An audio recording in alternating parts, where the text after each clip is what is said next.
അപ്പോളേ ഞാൻ ഇന്നുണ്ടല്ലോ നമ്മുടെ വീട്ടിൽ ഒരു പേരമരം, അതായത് പേരയ്ക്ക കാണിച്ചു തരാം. പക്ഷേ കഴിഞ്ഞ 2-3 കൊല്ലമായിട്ട് നന്നായിട്ട് പേരയ്ക്ക പിടിക്കുന്നതായിരുന്നേ. പക്ഷെ ഇപ്രാവശ്യം എന്താണെന്ന് അറിയത്തില്ല.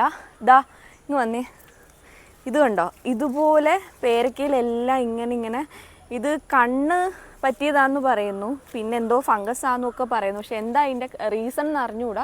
നല്ലതായിട്ട് കാ പിടിച്ച് നല്ല വലുപ്പത്തിൽ കാ പിടിക്കുന്നത്. ഇതിൻ്റെ ഉള്ളിൽ പിങ്കാണ് കേട്ടോ, പിങ്കാണ് ഇതിൻ്റെ ഉള്ളിൽ. പക്ഷെ എന്ത് പറ്റിയതാണെന്ന് അറിഞ്ഞുകൂടാ. ഫുൾ ഇതുപോലെ ഫംഗസ് വന്ന പോലെ ഇങ്ങനെ ഇരിക്കുകയാണ്. അപ്പം ഇത് ആർക്കെങ്കിലും ഇത് എന്താണെന്ന് അറിയാമെങ്കിൽ ഒന്ന് കമൻറ്റ് ഇട്ടോളൂ കേട്ടോ.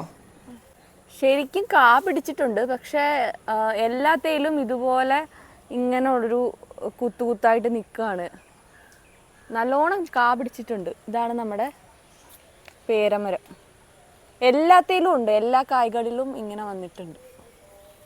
പിന്നെ ആണെങ്കിൽ ഇത് ആദ്യം ഇങ്ങനെ ചെറിയ പൂവിട്ട് കായായിട്ട് വരുന്ന ടൈമിൽ ഇതിലങ്ങനെ ഫംഗസ് പോലെ വരാറില്ല. പിന്നീട് ഇച്ചിരി കാ വലുതാവുന്ന അനുസരിച്ചിട്ടാണ് ഇങ്ങനെ ഈ ഡോട്ടഡ് ആയിട്ടുള്ള ഒരു ഫംഗസ് പോലൊരു സംഭവം ഇതിൻ്റെ പുറത്തിങ്ങനെ വരുന്നത്. ഇപ്പോൾ കണ്ടോ, നിങ്ങൾക്ക് ഈ വീഡിയോയിൽ കാണാൻ കണ്ട് ചെറുതായിട്ടുള്ളതിലൊന്നും ഇല്ല, ഇങ്ങനെ ചെറിയ പൂ വിരിഞ്ഞ് കായാവുന്നതിലില്ല. പിന്നീടാണ് ഇങ്ങനെ വരുന്നത്.